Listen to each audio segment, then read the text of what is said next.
listening to Coffee and Conversation with Recovery Advocate Network, the nonprofit organization that strives to address the staggering disparity in resource availability for individuals suffering from mental health disorders, processing disorders, addictions, trauma healing, and sexual identity challenges.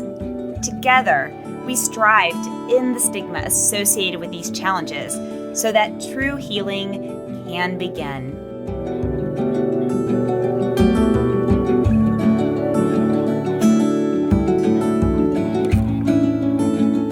Welcome back to Coffee and Conversations Between the Lines Blog Club series.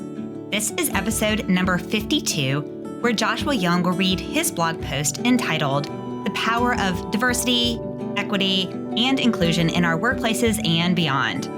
Between the Lines episodes are written by guests who prefer to use their written voice instead of their interview voice to share their stories. Each author has submitted a blog, and then either I and Joshua, who is our resident author, or an actor or actress will read it and record it for them. As a reminder, the views expressed in any blog are the views of the author, and the purpose is to provide a safe place for the author's voice to be heard. So, what are we waiting for? Fill up your coffee, sit back, and let's get started.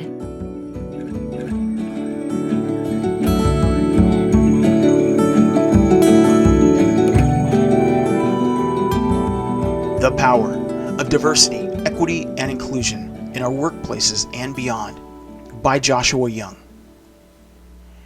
In my role as an executive for a major financial institution, I've had the unique opportunity to delve deep into the world of diversity, equity, and inclusion, also known as DE&I. I'm also a senior ambassador for DE&I for the same institution. This ride through DE&I has not only been about broadening my understanding, but also bringing awareness to a topic that is pivotal to the fabric of our corporate culture.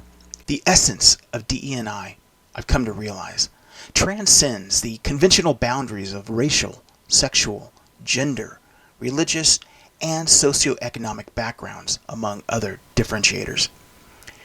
It's a holistic approach that embraces the full spectrum of human diversity, including the often overlooked areas of neurodiversity and mental health.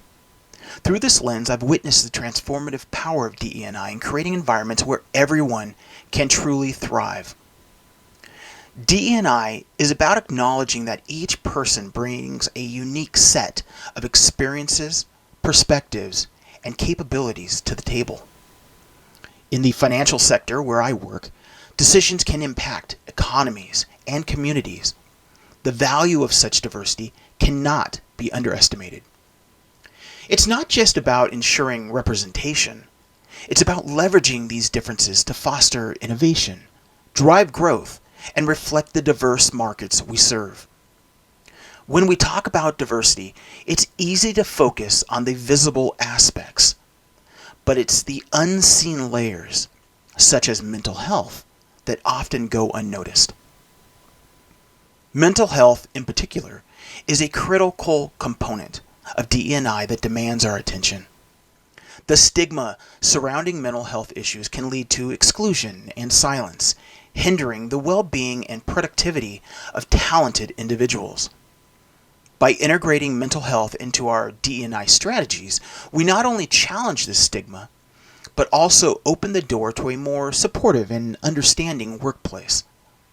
This means recognizing the signs when someone is struggling, providing access to resources, and promoting an environment where seeking help is not seen as a weakness, but as a step towards strength. Creating a more inclusive environment is a continuous journey that requires commitment from every level of an organization. It starts with education and the willingness to listen and learn from the experience of others. As a senior ambassador, I've seen the power of storytelling in shifting perspectives and encouraging empathy.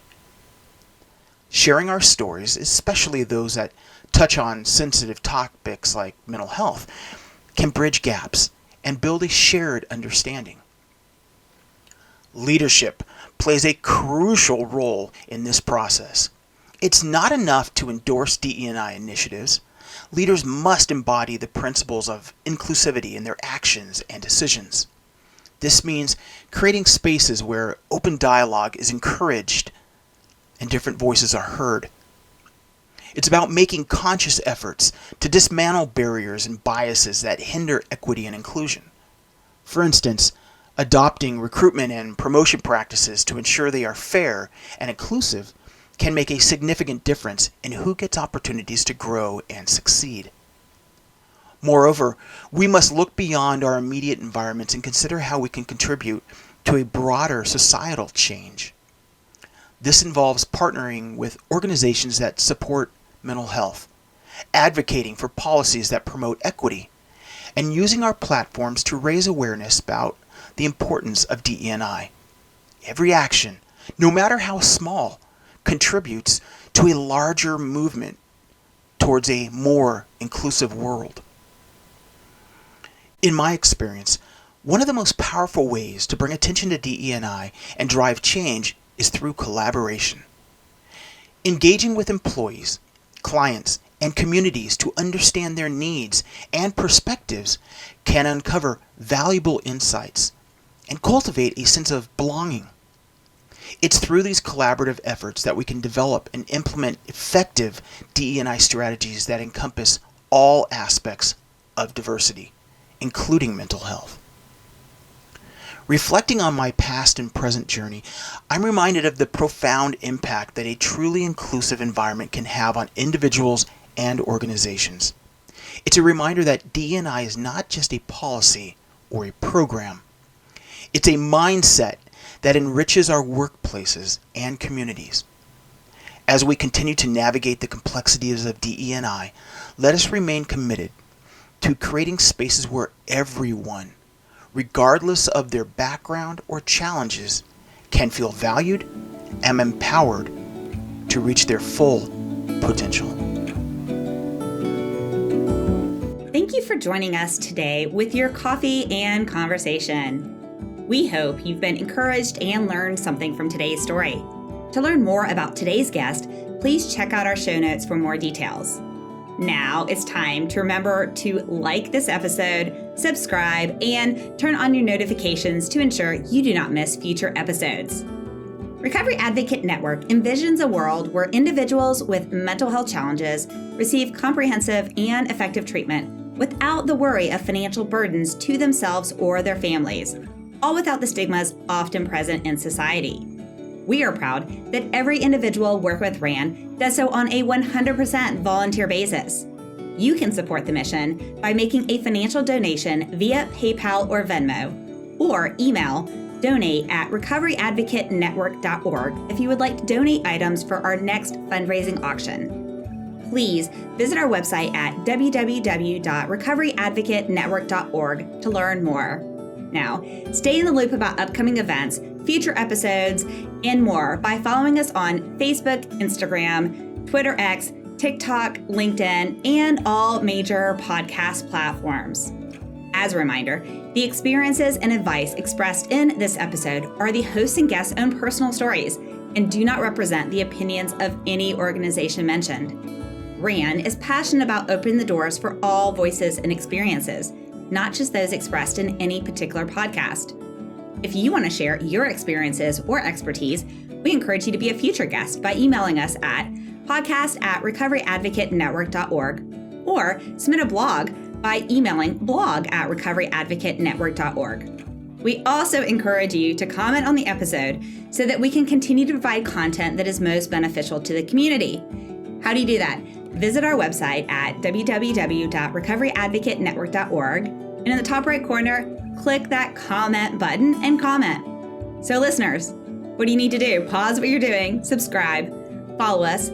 Please give us a like and a 5-star rating, write some meaningful comments, and most importantly, share these episodes with your friends. You never know whose heart you will touch, so please be a part of a reason someone has new hope today. If this episode was triggering to you, we encourage you to contact your support system, therapist, national and community support groups, the Global Crisis Text Line by texting 741-741, and/or if in the U.S., dialing 988 to reach the Suicide and Crisis Lifeline.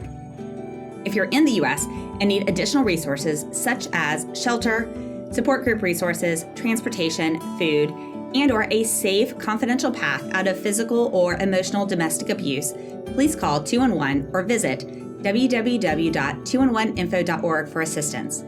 Now, we know you are very busy, and we are grateful that you said yes to sharing time with us today.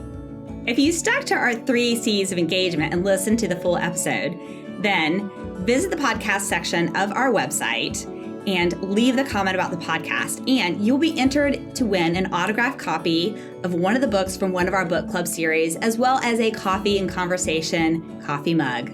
So thanks again. Until next time, back to your coffee.